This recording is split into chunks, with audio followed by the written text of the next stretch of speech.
Selamat siang semuanya. Apa kabar? Baik ya. Kalau di bawah masih kelihatan ada senyumnya, tapi kalau di atas kurang kelihatan senyumnya. Sekali lagi ya, apa kabarnya? Baik? Senyumnya ada? Nah, ya bersyukur kepada Tuhan ya. Jadi suasananya lebih hangat, lebih akrab. Nah, hari ini kita akan membahas firman Tuhan yang diambil dari Kisah Para Rasul pasal yang kedua, ayat 41 sampai yang ke-47.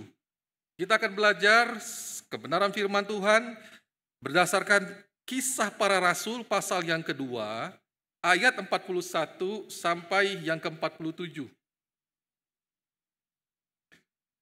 Ayat 41 sampai yang ke-47. Kalau sudah kita membaca silih berganti, saya memulainya terlebih dahulu. Orang-orang yang menerima perkataannya itu memberi diri dibaptis, dan pada hari itu jumlah mereka bertambah kira-kira 3.000 jiwa.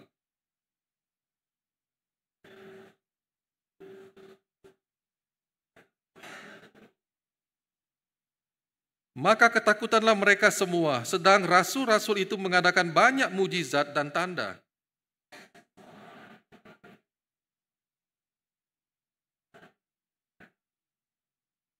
Dan selalu ada dari mereka yang menjual harta miliknya, lalu membagi-bagikannya kepada semua orang sesuai dengan keperluan masing-masing.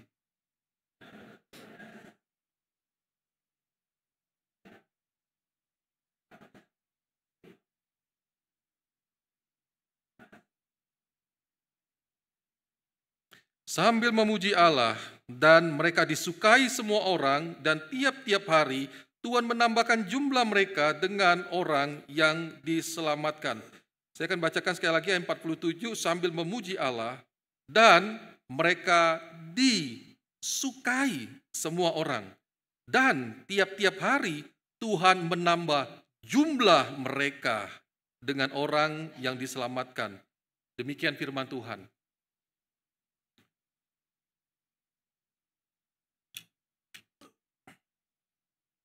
Nah saudara, ini adalah gambar kupu-kupu. Hewan yang indah, yang cantik, yang disukai oleh banyak orang.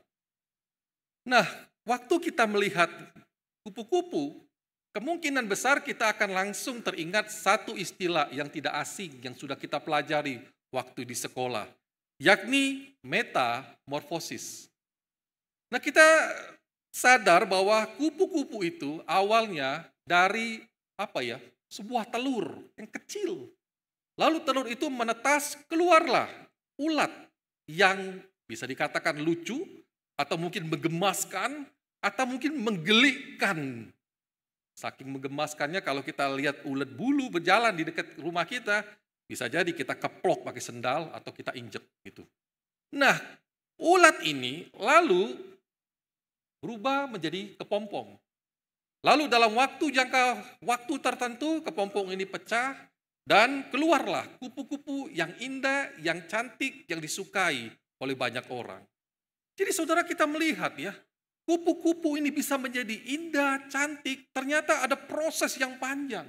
Dari seekor ulat yang menggelikan tapi terus bertransformasi, terus berproses, dan akhirnya menjadi sebuah kupu-kupu yang indah, yang cantik, yang disukai oleh banyak orang. Nah saudara, alangkah indahnya kalau transformasi ini, perubahan ini, pertumbuhan ini juga terjadi pada komunitas anak-anak Tuhan, khususnya di tempat ini.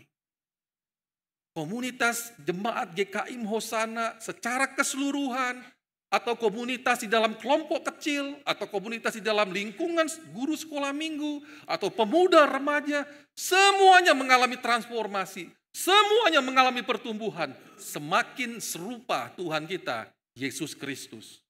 Indah sekali saudara. Kalau kita melihat orang demi orang terus mengalami transformasi, komunitas mengalami transformasi, hidupnya makin hari makin serupa Tuhan kita, Yesus Kristus. Nah, yang menjadi pertanyaannya adalah bagaimana caranya supaya di sebuah komunitas itu bisa mengalami transformasi serupa Tuhan kita, Yesus Kristus. Mari kita belajar dari Kisah Para Rasul pasal 2 yang kita baca tadi.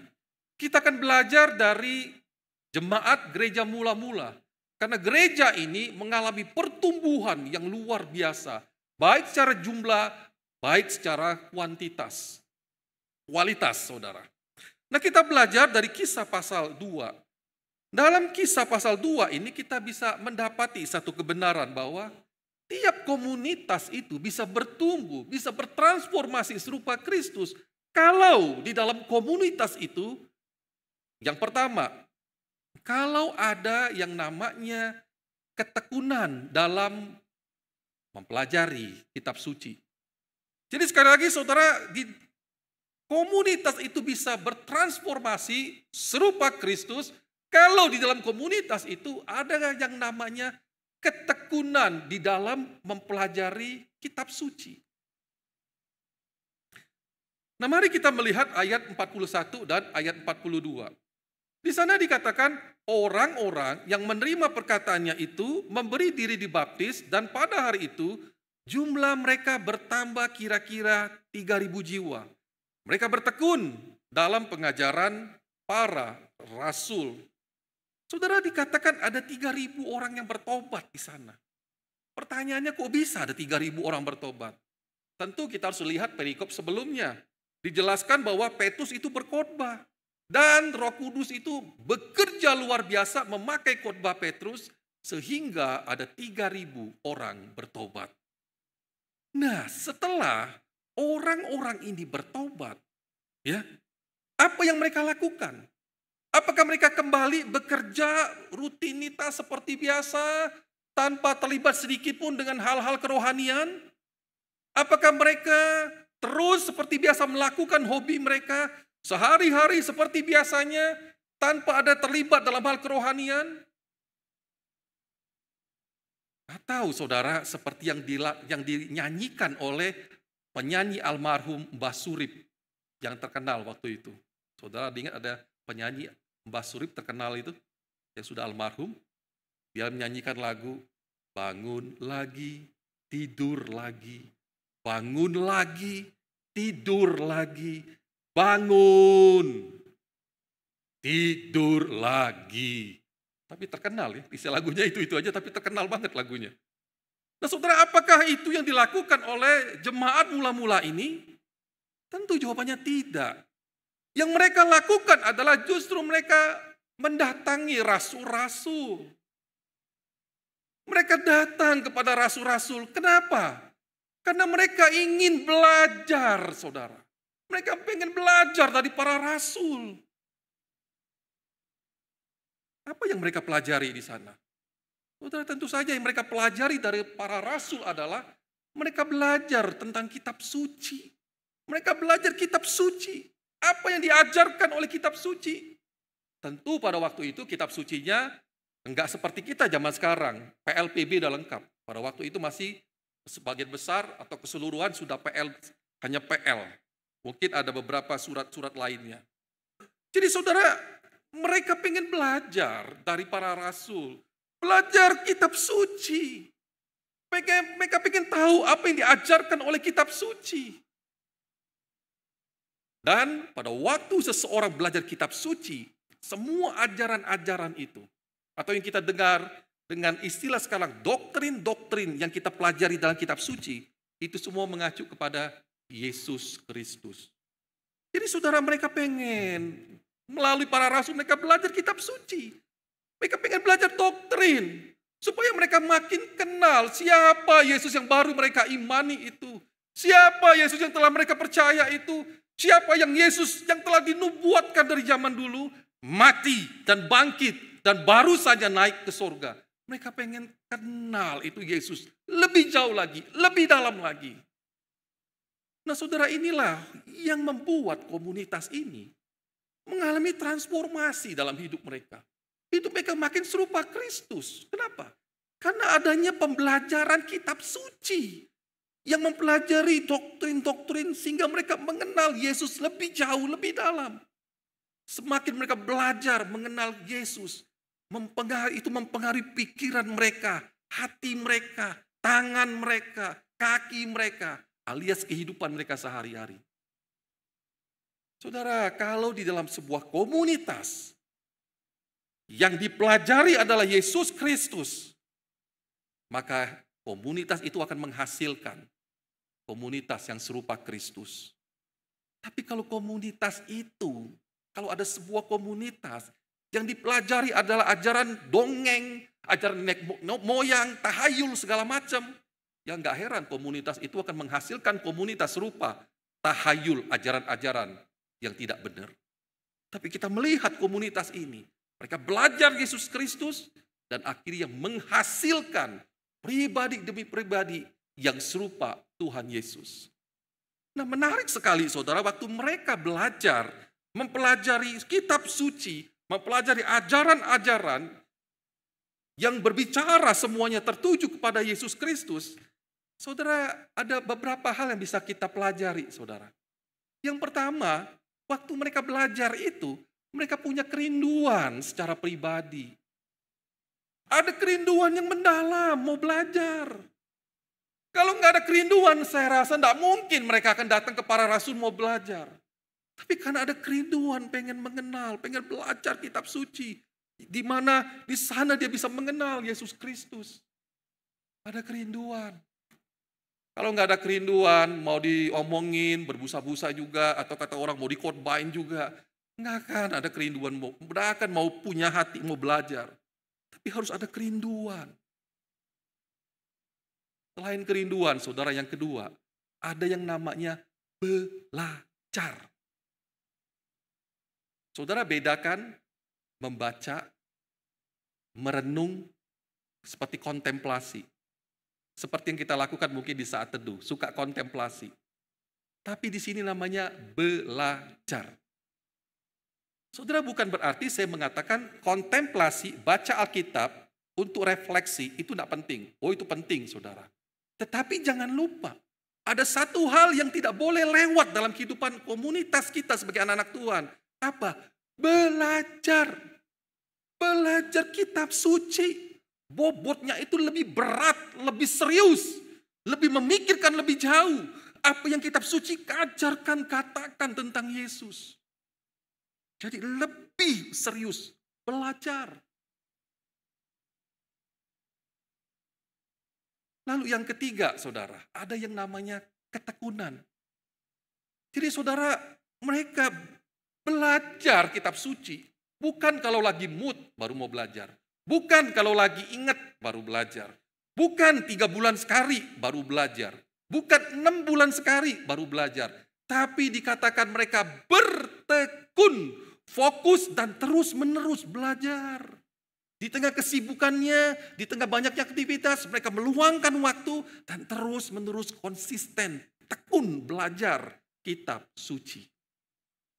Bahkan dikatakan di sana tiap-tiap hari ada satu ketekunan, saudara. Nah, saudara, inilah yang membuat komunitas ini semakin hari semakin bertumbuh serupa Kristus. Karena ada pembelajaran kitab suci. Ada kerinduan belajar kitab suci. Ada rindu mau belajar lebih dalam, mengenal Yesus Kristus.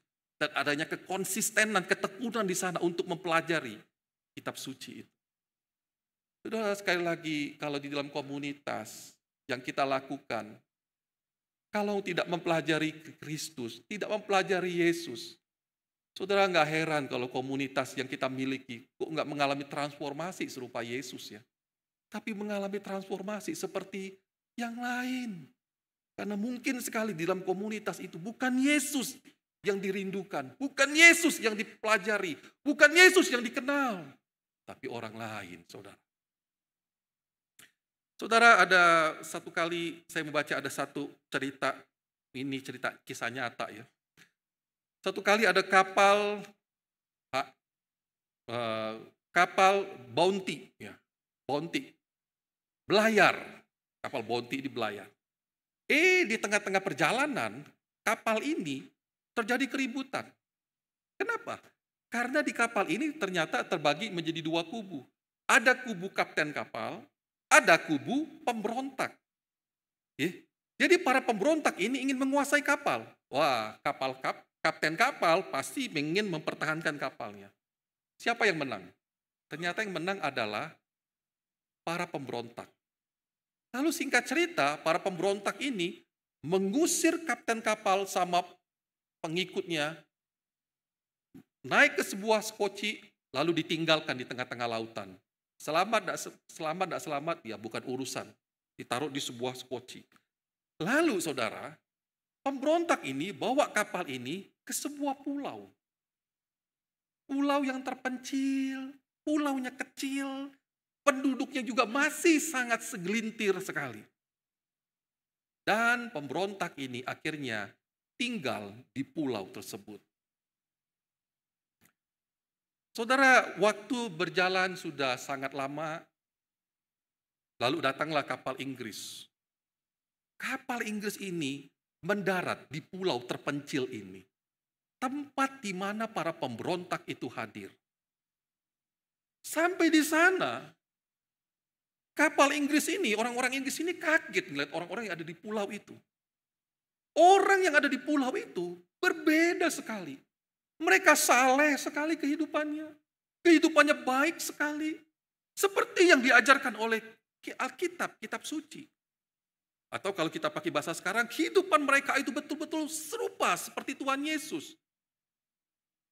Lalu orang-orang di sana, orang-orang Inggris ini bingung. Kenapa pulau kecil, terpencil seperti ini, kok hidup mereka itu bertumbuh serupa Kristus, bahkan mereka menjadikan Alkitab itu dasar hidup mereka.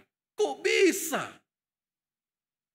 Lalu saudara, orang Inggris ini bertanya sama penduduk setempat. Kok bisa? Apa yang terjadi? Ternyata mereka cerita. Dulu katanya, leluhur mereka itu adalah para pemberontak. Leluhur mereka itu pernah membajak kapal, lalu membawa kapalnya kemari, lalu tinggal di sini. Kira-kira ada 8 pemberontak waktu itu, yang tinggal di pulau terpencil itu. Lalu dari 8 ini, yang hidup sisa 1. Kenapa sisa 1? Ternyata pemberontak ini sangat bengis. Mereka saling menyerang, membunuh satu dengan yang lain. Tinggal 1 orang. Nah 1 orang ini, ternyata dia menemukan Alkitab di dalam sebuah kapal yang mereka bajak itu. Ada Alkitab, dia menemukan Alkitab. Lalu dia membaca Alkitab itu, lalu dia mempelajari Alkitab itu, disitulah dia mengenal Yesus Kristus sebagai Tuhan dan Juru Selamatnya secara pribadi. Singkat cerita dia bertobat. Singkat cerita dia percaya sama Tuhan Yesus. Dan akhirnya Bapak ini mengajarkan Alkitab itu kepada semua orang yang ada di pulau itu. Walaupun pulau itu kecil dan orangnya hanya ada segelintir. Diajarkan Alkitab. Waktu mereka diajarkan Alkitab, disitulah mereka boleh mengenal Tuhan, percaya kepada Tuhan, dan hidup mereka ditransformasi semakin serupa Kristus. Kehidupan mereka baik, saleh. Saudara, oleh karena itu saudara, dari cerita ini kisah nyata ini ya. Dari kisah ini kita bisa melihat saudara, di dalam sebuah komunitas, kalau di dalamnya ada pembelajaran kitab suci, di mana kita bisa mengenal Yesus Kristus lebih dalam, saudara itu akan mentransformasi, akan mempengaruhi pemikiran kita, mentransformasi hati kita, mentransformasi kelakuan kita. Tapi kalau komunitas tidak ada pembelajaran akan Yesus Kristus, saudara nggak heran komunitas yang kita miliki sekarang nggak berubah-berubah, nggak bertumbuh-tumbuh. Saudara, oleh karena itu di dalam komunitas yang kita lakukan, kita jalani, mari ingat, Yesus. Kita belajar kitab suci, karena melalui kitab suci ini kita bisa mengenal Yesus. Semakin dalam dan semakin dalam. Tapi saudara, kalau kita mau belajar kitab suci, perlu ada yang namanya kerinduan. Kalau kita nggak punya kerinduan, saudara, bagaimana kita mau belajar? Bagaimana kita suka mempelajari kitab suci? Dan yang kedua, saudara, di dalam komunitas itu ada yang namanya belajar doktrin. Saudara, baca buku renungan, sehat nggak sih? Bagus nggak sih baca renungan? Baik, saudara. Siapa di sini saat teduh, kalau saat teduh baca buku renungan? Bagian dari kita banyak, termasuk saya. Saudara, saat teduh pakai buku renungan, bagus nggak? Bagus. Tapi jangan lupa, saudara, kalau ini doang, tidak diimbangi untuk belajar, untuk memahami ajaran-ajaran, doktrin-doktrin yang kitab suci ajarkan tentang Yesus Kristus, saudara nggak heran nanti kering rohaninya. Banyak orang mengatakan, saya saat teduh lama-lama bosan ya, kekristenan gini-gini aja, bacanya begini, begini. Saudara, mungkin selama ini kita terlalu banyak minum susu. Kita hanya mengandalkan saat teduh kita pribadi. Bukan itu nggak penting, jangan salah paham. Itu penting. Tapi jangan-jangan kita lupa satu sisi yang nggak boleh dilupakan dalam kehidupan orang percaya. Apa? Belajar. Belajar firman Tuhan, kitab suci. Siapa itu Yesus? Kita mengenal dia lebih jauh. Kenapa dia harus mati? Kenapa harus begini? Kenapa begini? Karena waktu kita belajar kitab suci, saudara. Saudara, kita akan memahami kasih Tuhan itu jauh lebih dalam. Kita akan makin terpukau dengan kasih Tuhan kita. Kita akan makin takjub dengan Tuhan kita. Dan ini akan mempengaruhi kehidupan kita. Dan mentransformasi bahkan sebuah komunitas.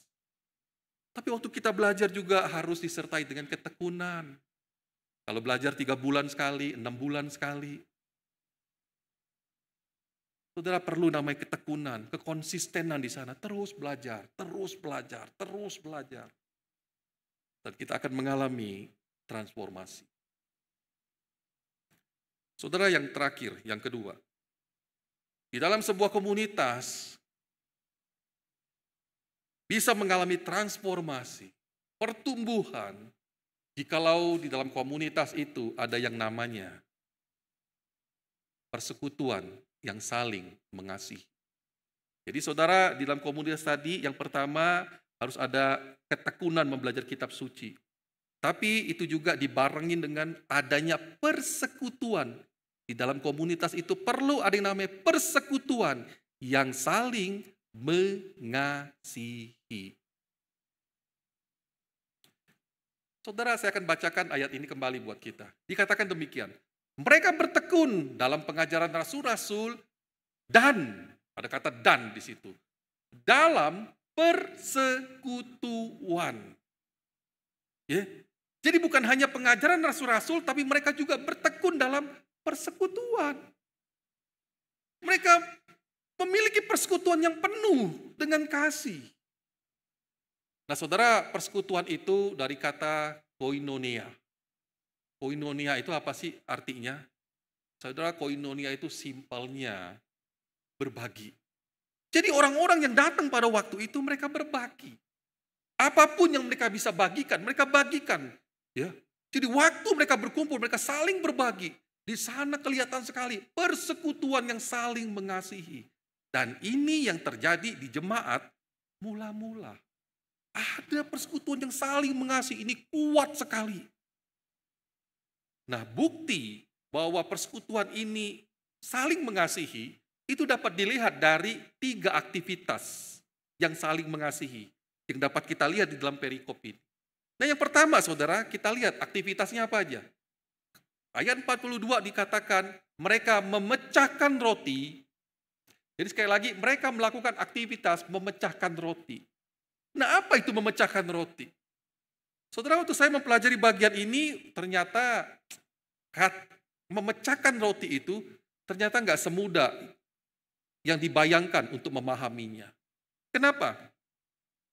Karena beberapa penafsir mengatakan memecahkan roti itu artinya perjamuan kudus, saudara. Tapi ada penafsir lain mengatakan, bukan perjamuan kudus. Lu apa? Memecahkan roti itu maksudnya makanan biasa lah begitu. Kayak makan siang, kayak makan malam. Loh, kalau makan malam, makan siang, makan biasa-biasa, kenapa dikatakan memecahkan roti? Itu kan mirip perjamuan kudus. Saudara, zaman itu, makanan pokok mereka kan bukan nasi. Tapi apa makanan pokoknya? Roti. Jadi roti itu dipecah-pecahin, ya makan. Pecahin, makan. Makan. bukan nasi kayak kita. Jadi itu bisa mengacu ke makan yang sehari-hari. Tetapi ada juga penafsir Alkitab lain yang mengatakan kemungkinan ini bisa mengacu kedua-duanya. Perjamuan kudus, tapi setelah perjamuan kudus ada yang namanya makan bareng. Saya secara pribadi, saudara, memegang posisi, saya melihat ini sepertinya dua-duanya. Menekankan perjamuan kudus, tapi juga ada makan-makan bersamanya. Karena kalau kita lihat di ayat bawah-bawah itu, ada penjabarannya. Sepertinya itu indikasi menjelaskan bagian tersebut. Di sana dikatakan mereka memecahkan roti, lalu habis itu mereka makan dengan gembira. Wah, ini mengindikasikan ini makan biasa. Apalagi kalau kita lihat di 1 Korintus, ada yang namanya perjamuan kudus, lalu disertai dengan makan bersama. Saya pribadi memegang posisi ini perjamuan kudus, tapi memang lebih menekankan makan-makan barengnya. Dua-dua tapi menekankan makan bersamanya. Jadi kalau zaman sekarang itu istilahnya yang mereka lakukan itu adalah apa ya? Makan potluck. Betul enggak ya makan potluck? Saya enggak tahu tuh istilahnya betul apa enggak. Ya, kepikiran baru aja, potluck. Jadi kebayang ya, waktu itu orang datang ngumpul, selain belajar Alkitab, wah kepala udah panas gitu ya, belajar doktrin, wah udah mumet. Selain itu apa yang mereka lakukan? Makan bareng. Jadi ada yang bawa. Ingat tuh, koinonia, makan bersama. Ada yang bawa bareng. Wah, bawa makan. Ya, kalau saya bayangin mungkin penatua Antonius bawa gulai otak sapi. Wah, di persekutuan itu. Lalu gak mau kalah saingan, pendeta Teddy bawa paru-paru goreng. Wah. Ganjil Ivan gak mau kalah saingan. Bawa saksang. Wah, ngumpul semua ya. Jadi makan bareng. Saudara, waktu makan bareng, waktu kita makan bareng nih ya, saudara sadar gak sebenarnya apa sih yang kerasa waktu kita makan bareng? Terasa kekeluargaannya kan? Terasa kehangatannya kan? Tapi jangan lupa juga terasa apanya? Saling mengasihinya. Jadi jemaat di situ mereka makan bareng, bersuka cita, mereka makan bergembira. Mereka berkoinonia, berbagi. Satu tindakan yang menyatakan mereka punya persekutuan yang saling mengasihi. Dan aktivitas kedua yang menunjukkan mereka mempunyai persekutuan yang mengasihi, saling berdoa. Mereka datang itu bukan tidak punya masalah, punya masalah. Tapi mereka boleh sharing, mereka boleh saling mendoakan. Dan aktivitas ketiga yang menunjukkan bahwa mereka mempunyai persekutuan yang penuh dengan kasih adalah, saudara kita lihat ini, mereka saling menolong orang yang mengalami kesulitan. Sekali lagi, mereka saling menolong orang yang mengalami kesulitan. Saudara, ayat 45 kita baca, ini ayat yang kontroversi ya, suka disalahpahami ya. Ayat 45 mengatakan, dan selalu ada dari mereka yang menjual harta miliknya, lalu membagi-bagikannya kepada semua orang sesuai dengan keperluan masing-masing. Jadi ayat ini ngomong, orang-orang Kristen waktu itu jual semua hartanya tuh. Lalu duitnya apa? Bagi rata. Seru ya saudara ya. Mau seperti ini saudara? Pulang dari tempat ini, harta kita semuanya kita kumpulin, kita jual semua bagi rata. Kita kasih ke orang-orang yang kesulitan, harta kita semuanya kita jual. Nah saudara, seringkali ayat ini dipakai seperti itu penafsirannya.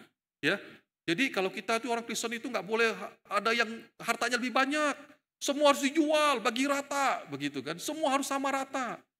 Nah saudara, ayat ini nggak ngajarin itu. Ya, ayat ini tidak mengajarkan kita harus menjual semua harta kita. Enggak. Kenapa saudara? Coba lihat ya.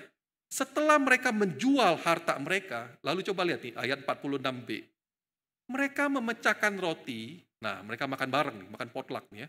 Mereka makan bareng di rumah masing-masing secara bergilir dan makan bersama-sama dengan gembira. Jadi saudara, di sana dikatakan mereka makan di mana? Di rumah masing-masing. Berarti jemaat yang ada di sana masih punya rumah enggak? Masih punya rumah semuanya. Itu menunjukkan bahwa enggak semua harta itu dijual. Mereka masih punya rumah kok. Jadi saudara tidak bisa ditafsirkan menjual semua hartanya. Ya tidak. Jadi ayat ini tidak mengajarkan untuk menjual semua harta. Mungkin segelintir harta mereka atau sebagian harta mereka, mereka jual dan untuk menolong, membantu orang-orang yang kesulitan. Tapi dari sini poinnya kita mendapatkan satu kebenaran ya. Di dalam persekutuan itu, kelihatan sekali adanya persekutuan yang saling mengasihi. Kelihatan bahwa mereka saling menolong. Ada yang kesulitan ditolong, saudara. Nah, saudara, ini menjadi kekuatan di dalam komunitas jemaat mula-mula. Adanya persekutuan yang saling mengasihi. Karena ada persekutuan yang saling mengasihi, ini yang menolong jemaat itu akhirnya bisa bertumbuh semakin serupa Kristus. Belajar kitab suci, lalu dibarengin juga dengan persekutuan yang saling mengasihi. Saudara, waktu saya masih tinggal kos-kosan, waktu saya masih kuliah di Maranatha, saya tinggalnya ngekos. Waktu ngekos, saya punya kakak KTB. Kakak KTB itu umurnya jauh lebih tua dibandingin kami semua, karena kami orang-orang yang baru masuk kuliah. Ya, jadi kami panggilnya kakak. Jadi kami suka KTB di kamar kos, sempit kamarnya. Ya, mungkin dalamnya 5 atau 6 orang, saya lupa. Di sana kami KTB bareng, belajar kitab suci, belajar. Lalu kemalaman. Singkat cerita, karena udah malam, ya udah, teman-teman KTB itu nginep di kos kami. Udah nggak usah pulang lah. Termasuk kakak KTB-nya nginep di kos kami. Udahlah nggak usah pulang, nginep aja. Lalu besok paginya ada anggota KTB kami yang mendatangi kakak KTB tersebut. Wah, kelihatan sekali waktu dia datang itu dengan gemetar. Karena dia demam, menggigil. Kayak demamnya tinggi. Dia demam, dia menggigil. Lalu dia datengin kakak KTB tersebut. Kenapa? Karena kakak KTB itu punya motor. Jadi ceritanya mau pinjam motor, mau beli obat. Lalu teman saya ini mengatakan, Kak, boleh nggak pinjam motornya? Untuk apa? Saya demam, saya mau ke apotek, saya mau beli obat. Saudara tahu jawaban dari kakak KTB itu? Jawabannya ya mengecewakan sih ya. Dia mengatakan seperti ini. Kira-kira seperti ini. Dia jawab dengan nada tinggi, ketus, dia mengatakan, kamu punya kaki enggak? Punya kaki? Tuhan ciptain kamu kaki enggak? Iya, ciptain kaki. Pakai kaki kamu, jalan sana, nggak usah pinjam-pinjam motor. Ada kaki itu dipakai. Waduh, nadanya ketus seperti itu. Saudara, waktu saya dengar itu ya kecewa sih sebenarnya.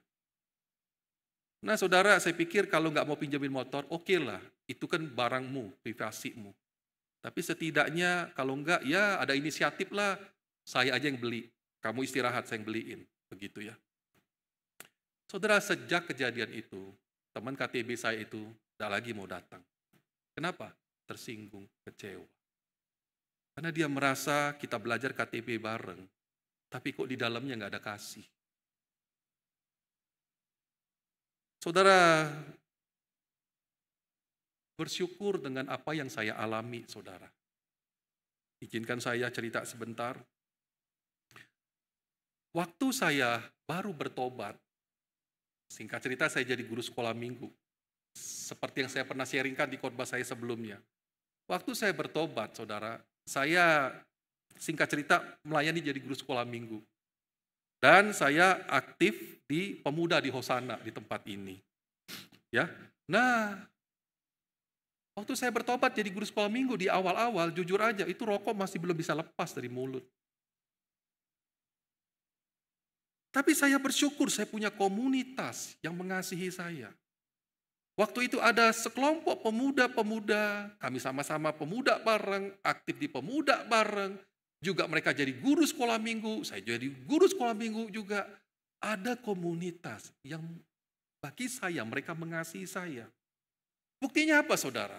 Salah satu contoh kecil aja, waktu mereka tahu saya masih merokok, tidak bisa lepas. Saudara, mereka tidak menunjukkan itu jarinya itu ke jidat saya. Tobat kamu. Tidak langsung menjudge, menghakimi saya gitu. Enggak. Tapi dengan kasih, dengan lembut mereka masih mau ngajak saya main ke geng mereka. Ke komunitas mereka. Masih mau merangkul saya, masih mau menerima saya, saudara. Tapi mereka juga dengan lembut, dengan kasih, tetap menegur saya di stoplah itu. Kamu jadi guru sekolah minggu, stoplah, kamu jadi teladan buat anak-anak. Masa ini nggak bisa lepas? Jadi ada penerimaan, tetapi dengan kasih juga mereka terus membimbing saya, mengingatkan saya, menegur saya dengan lembut, dengan kasih.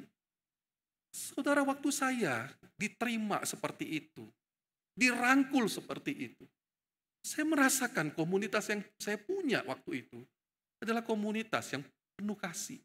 Komunitas yang mengasihi saya. Dari komunitas itu saya merasakan apa itu artinya kasih Yesus yang nyata, yang real saudara. Dalam komunitas itu saya bisa melihat contoh teladan seperti apa sih mewujudkan kasih Yesus itu di dalam komunitas. Saya bisa melihat ada contoh nyata. Jadi bisa merasakan, bisa melihat contoh nyata. Dan dari situ saya belajar, oh seperti itu kasih Kristus. Oh seperti begitu saya harus bersikap. Saya belajar. Pelan demi pelan Tuhan mengubah saya. Bahkan sampai saat ini masih banyak PR yang Tuhan terus ubah hidup saya. Tetapi poinnya adalah saya beruntung sekali punya komunitas yang dalamnya penuh persekutuan yang saling mengasihi. Coba kalau waktu itu saya nggak dirangkul. Coba waktu itu kalau saya nggak dikasihi. Langsung saya dijudge, dihakimi. Mungkin saya pergi dengan kekecewaan. Oleh karena itu saudara, penting sekali di dalam sebuah komunitas. Kita punya persekutuan yang saling mengasihi. Karena kalau tidak ada mengasihi saudara, justru akan menjadi batu sandungan. Kalau tidak ada mengasihi, boro-boro komunitas akan bertumbuh. Yang ada malah pecah, berantem. Nggak ada yang saling mengasihi di dalamnya. Nggak ada kasih di dalamnya. Saudara, oleh karena itu komunitas kita sebagai jemaat GKI Hosana harus kita jaga, kita wujudkan, saling mengasihi. Kasih Yesus yang kita telah pelajari, yang kita alami itu, yang kita resapi itu, perlu kita tunjukkan, perlu kita wujudkan, perlu kita nyatakan. Supaya kita semua sama-sama bertumbuh semakin serupa Tuhan kita, Yesus Kristus. Saudara, ada satu artikel yang saya baca juga membuat saya sedih begitu.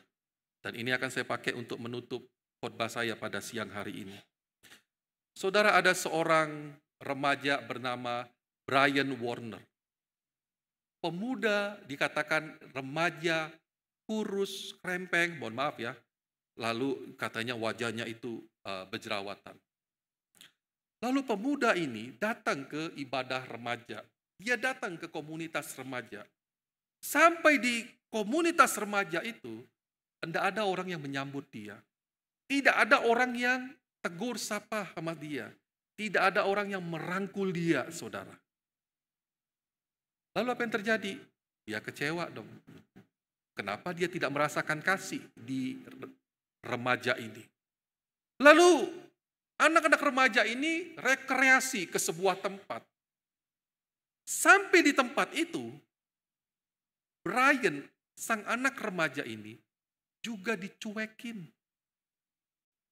Juga dikacangin oleh komunitas remaja pada waktu itu. Tidak ada yang ngajak dia ngomong, tidak ada yang merangkul dia. Dia merasa dikacangin. Saudara, lalu apa yang terjadi? Artikel itu menjelaskan Brian itu, dia pergi tidak lagi datang ke gereja. Dia kecewa sekali dengan gereja. Karena waktu dia datang, dia tidak merasakan kasih. Dia punya pandangan negatif sekali dengan gereja, dengan kekristenan. Lalu Brian Warner ini tumbuh menjadi orang dewasa dan dia mengganti namanya. Brian itu diganti dengan nama Marilyn. Marilyn ini diambil dari nama seorang wanita di Amerika yang bunuh diri. Dia ambil nama Marilyn. Brian Warner. Warner ini diganti dengan nama Manson. Manson ini diambil dari orang yang melakukan pembunuhan sadis kejam brutal di Amerika. Pakai topeng, diambil Manson. Jadi namanya berubah jadi Marilyn Manson. Nah, Marilyn Manson ini, saudara, membuat satu grup band musik terkenal mendunia. Bahkan jutaan fansnya di dunia ini ada. Saudara, waktu saya melihat wajahnya, saudara, mengerikan sekali. Wajahnya seram sekali. Dan di dalam lagu-lagunya itu, dia terang-terangan menghujat Yesus Kristus. Kalau kita lihat lirik-lirik lagunya, dia terang-terangan menghujat habis-habisan itu kekristenan. Dia benci sekali dengan kekristenan. Bahkan dengan terang-terangan dia mengatakan dia adalah maha mega bintang antikristus. Terang-terangan dia menghujat Yesus Kristus. Saudara, waktu saya baca artikel ini dan saya berpikir, kalau gara-gara dia tidak dikasihi di remaja, lalu itu yang membuat dia seperti ini. Aduh.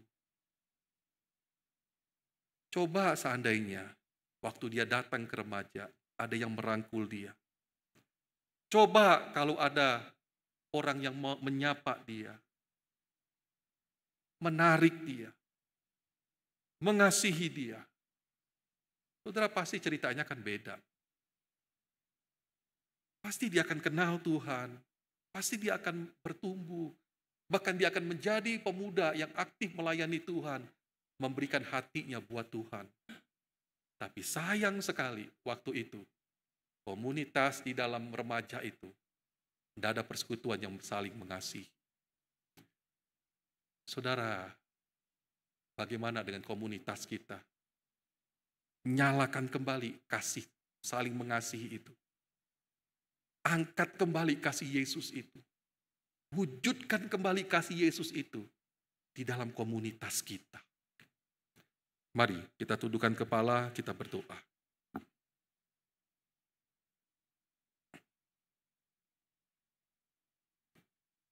Ya Tuhan, kasihanilah kami yang lemah ini. Tolong kami sungguh, biarlah kami menjadi komunitas yang dalamnya suka belajar, suka ingin mengenal Yesus Kristus Tuhan kami lebih dalam dan dalam lagi. Tolong kami, biarlah kami juga menjadi komunitas yang mempunyai persekutuan yang penuh saling mengasihi. Tolong kami ya Tuhan, belas kasihan-Mu. Kami mohon Tuhan beserta dengan kami, membantu kami. Dalam nama Tuhan Yesus, kami berdoa dan kami mengucap syukur. Amin.